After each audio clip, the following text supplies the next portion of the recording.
Cet autre projet porté par le ministère du Développement de l'économie numérique et des postes. Il s'agit du maillage du territoire national en fibre optique, un défi majeur pour le département. Dans cette optique, justement, a été initié le projet Backbone, contraint à d'énormes difficultés. L'on compte l'insécurité marquée par l'enlèvement de techniciens sur le terrain et la pandémie du coronavirus. Toutes choses qui ne mettent pas un frein à la détermination des membres du comité d'exécution des 10 projets, Adama Guiti et Momoni Soubeiga.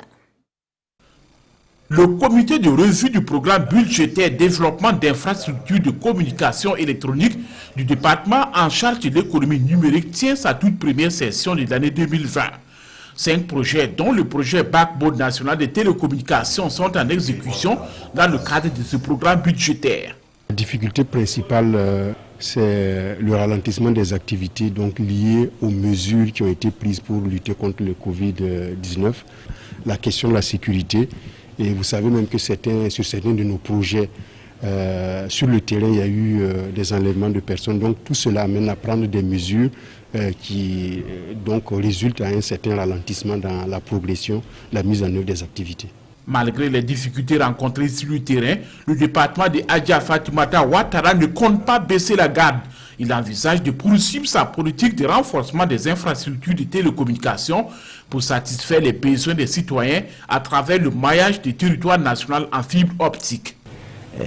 Nous sommes pratiquement passés de 3000 et quelques kilomètres de fibre optique à environ 6000. L'État a pu réaliser près de 1500 km directement et le reste, la contribution des différents acteurs comme les opérateurs, les fournisseurs d'accès Internet, etc.